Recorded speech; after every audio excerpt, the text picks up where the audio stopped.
the darkness regardless of friend or foe. Meeting backstabbing, bitch slapping pricks and psychos. I climb high, they go low in my soul. When I catch them, I'm blowing them up like Rambo. Sold my soul for a bag of process, cracking now I want it back. People got a problem with that, cause I'm in time disposing of back chat like I'm... So, all right, everyone, welcome back to another Buzz Slayers interview. Today, we are here with the Jay Kurdy, and we are... What's up, Jay? Thank you for doing this, by the way. We appreciate you. Very welcome. Thank you for having me. Yeah, of course. I have a lot of stuff I wanted to ask you about, how you came up, how you got into music and all that stuff. But I know that you have a new track that's coming out sometime soon, right? Yeah. And that track is called Soul. Correct. And I got privy to that track, and it's a total banger. I mean, it is. It's like you put out this music that's got it's very high energy a lot of the time, and you also infuse different genres into it. It's not just like hip hop. Yeah, we try. There's funk, there's rock. There's you infuse this different stuff into the track. Soul is like a perfect example of that, because that. First of all, let me ask you this. Let me just start here while we're talking about Soul. I don't know when it's coming out, but we'll talk about that in a minute. But I want to talk about, because I listen to the song a bunch. Do you produce? Did you produce? How do you get the beats? Do you produce your own stuff? How does that work for you? Okay, so the story goes, my music partner, he's a very well educated, intelligent music man, as in he can play the instruments, drums, guitar, bass. Me on the other hand, I just write lyrics and chat nonsense, but I know where to stay in my lane. However, if we sit together, and when we sit together, I might literally go to him, right, I've got this idea, and it goes and he'll go, what, like this, and just play it. I'm like, yeah, that's it. Yeah, nice. He's one of those. Yeah, he is one of those, brother. And the funny thing is, our birthdays are a day apart. We're the same age. We are literally 24 hours apart from each other in birthday. Wow. So we connect on some very, very strange level, where he could be writing some beats, and while he's writing those beats, I'm writing a hook. By the time he's finished writing the beats and goes on to a melody, I'm writing the verse. And by the time he's finished that, I'm like, and before you know it, we're like halfway through a track and going, you know what? We've not actually spoken for 2 hours, but we've linked on what we're doing. So between the two of us, we produce the music. That's nuts. That sounds like so much fun, to be honest. Yeah, it's a vibe. Yeah, it's a vibe. It sounds like so much fun to do. Like, I love, so it's like, it's just kind of a natural flow. When you guys are in the room together, it's like a natural flow. All of a sudden, it's like, yeah.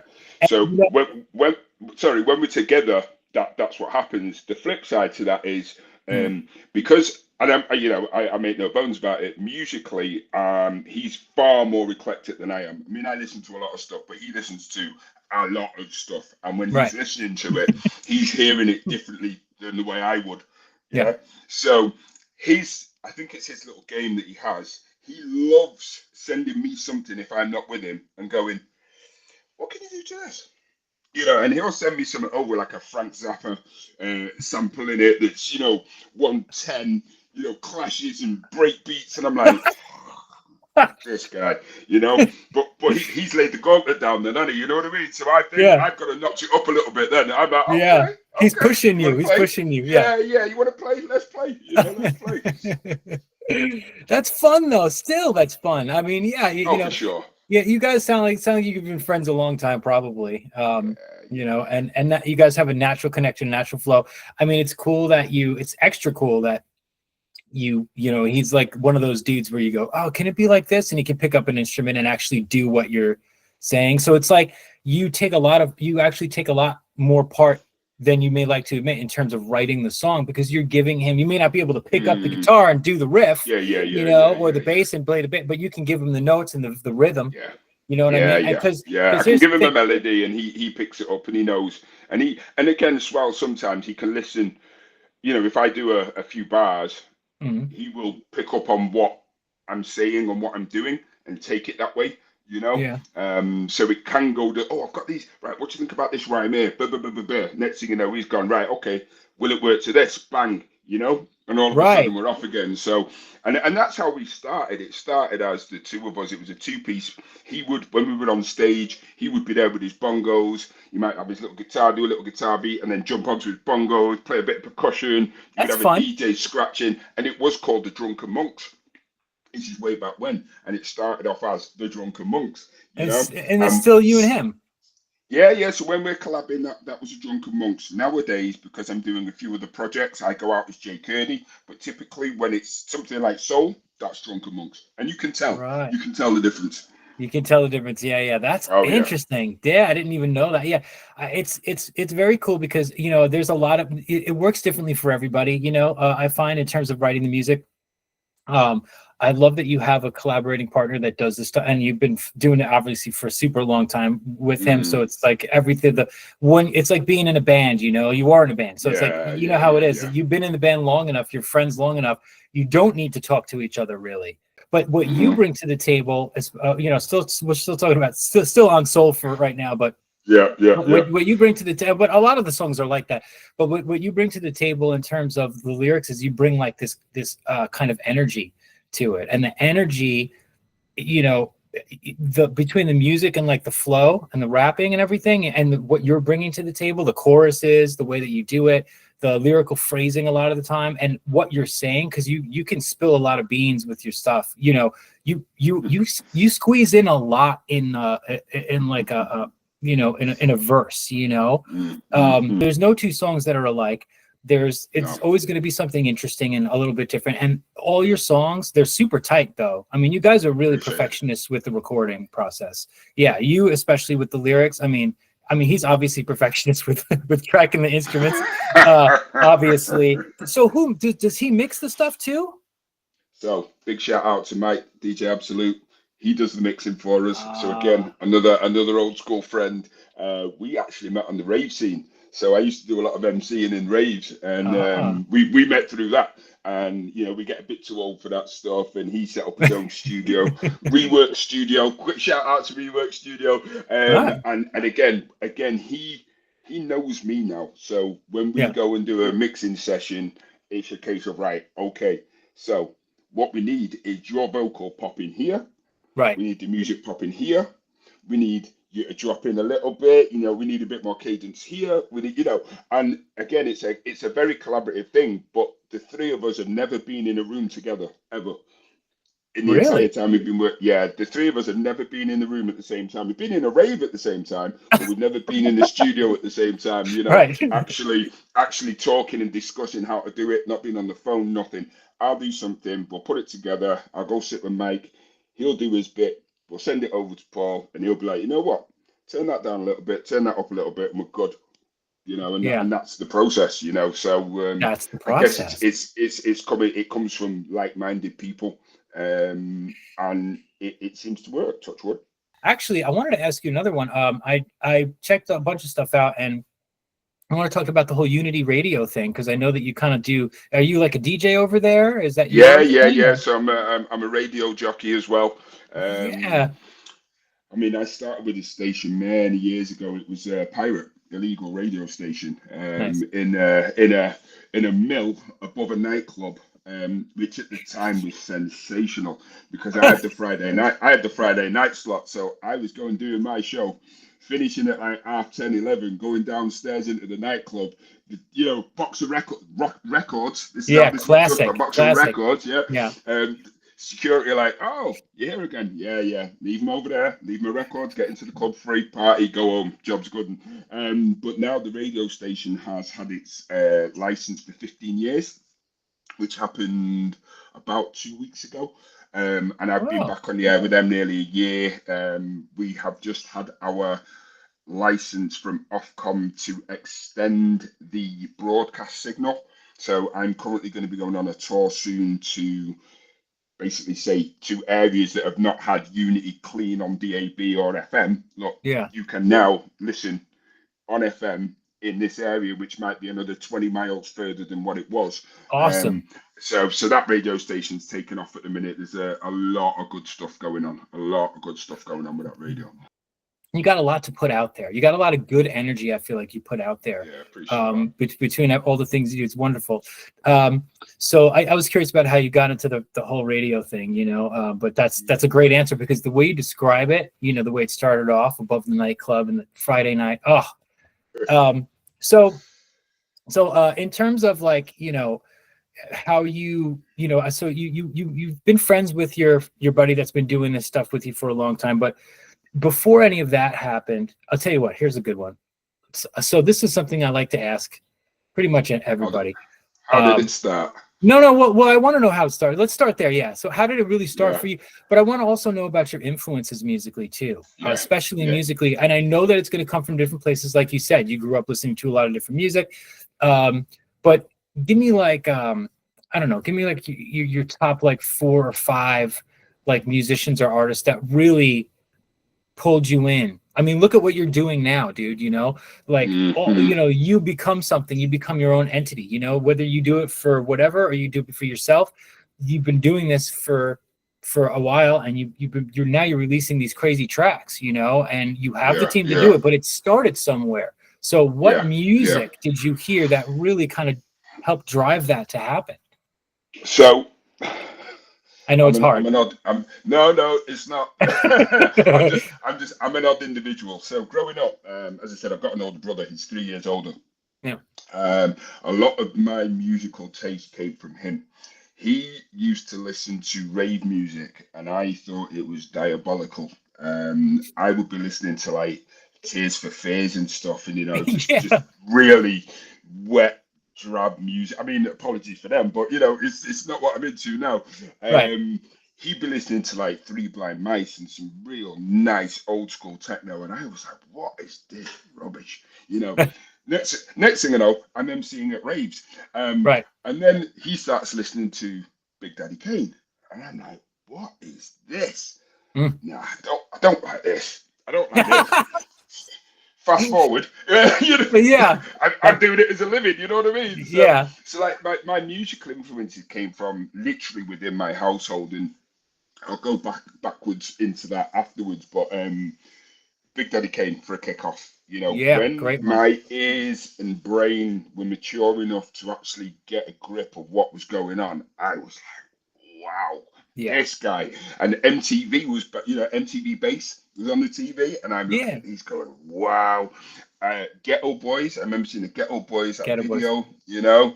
Oh my goodness, my hands are getting bloody from punching on the concrete. I'm like, oh, what is this? It's amazing. You can do that? Yeah, exactly. Like, but for me, in terms of telling stories, obviously NWA were but in terms of telling stories, Ice Cube is like my biggest influence, because the way he delivers a story whilst being hard and having humor, for me, is a gift that not many people can do, and not many people can match him for doing that, you know.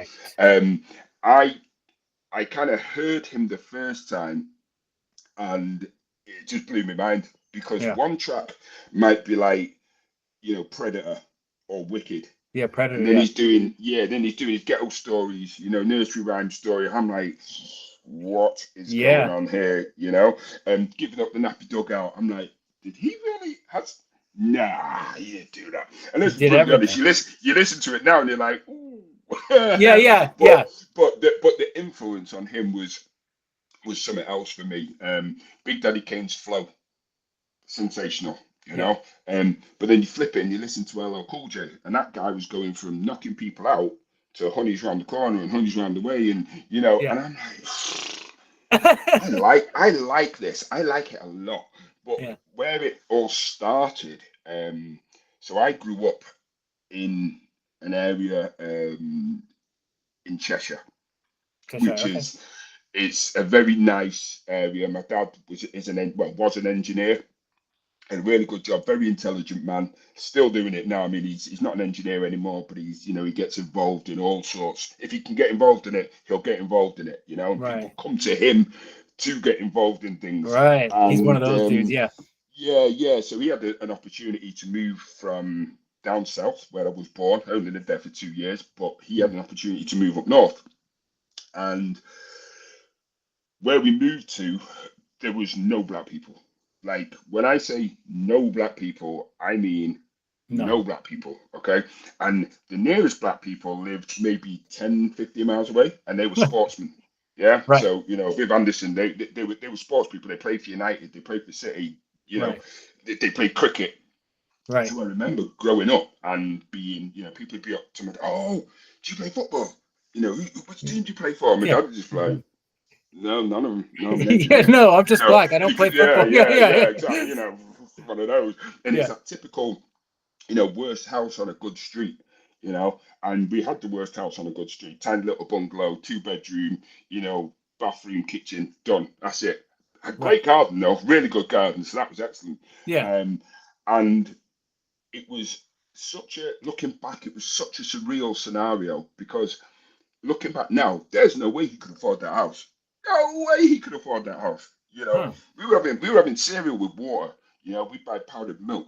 We'd have a bath, and we're topping up the water from the fire, and we're heating the pan on top of the fire. And you know, but you don't think about that stuff until you come round now. You grow up. Yeah. Exactly, and that was just the way we brought up. You know, I don't look at it as no, that's just what you knew. Yeah. But what I do look at it as is going to the shop to get my penny sweets. Okay, and back in the day, you could get like 2 sweets for 1p. So that's like a cent. Yeah, you get 2 sweets for a cent. Okay. Yeah. And I remember I might save up like my 10p to go and get my bag of sweets. Yeah. And I must have been 6. Yeah. 6. Go to the shop with my brother, and the guy from the shop would be following me around the shop. And I'm like, it's a bit weird, isn't it? You know what I mean? There's people waiting to be said, the geezer's following us around the shop. And I'm thinking, oh. And it's only when you get older and you realize what was actually going on, and you realize what the psyche was, and you realize people crossing the road when you're walking down it was something else. And that's what affected me more than anything else. Oh, is that realization? So then when I start going to school, and again, I'm like the only black person, and I'm thinking, what is going on here? Where are people? You know, and that affected me. And that's when it really started to hit home, and my brain started going into overdrive. Then my parents decided to get divorced. That was great. And I just started high school. So again, I've now got the only black dude in an area with a separated family. Nobody else had separated families. My friends didn't have separated families. Their families were all nice and happy. And I started writing notes to myself. I used to write like a little note, just a little note, basically saying, I don't want to be here. I don't like who I am. I don't like anything. You know, this is weird. Rah, rah, rah. The notes then turned into like sentences. Sentences turned into poems. Poems turned into songs, you know. But I was just doing them because I would sit alone. I was an awkward youth anyway. And it was the only way I had of expressing things. You know, in terms of my family, I wasn't going to go sit with my mum or my brother or my dad and go, right, this is how I'm feeling. And it wasn't like that, you know. In them days, it wasn't really like that. And not only that, my family isn't like that. My family have always got my back regardless, you know. But in that kind of scenario and environment, that's not who we were, you know. That is not who we were. So that's where I think my imagination, my mind comes from. And when you're talking about, you know, I take things to a certain level in the songs. I think it's because of that. And I want to be brutally honest, but I'm not going to go into that much detail that it becomes a little too impersonal, if that makes sense. Right. Yeah. No, I get it. You know, I'll tell you what's happened, but I'm not going to go into the nuts and bolts of what happened. Yeah, you don't need to do that. You don't need to do that. I don't need to, because I've told you what happened, you know. So, and that's really where it all started. So from those notes, and then starting to realize, oh, actually, I quite like this hip hop stuff, and I quite like this dance music stuff. And oh, wait a minute, these rhymes kind of fit with this song and that bit of music. And, you know, it's funny because one of my earliest memories of thinking, do you know what, I really like music, was listening to, like, you know, CNC Music Factory, Gonna Make You Sweat.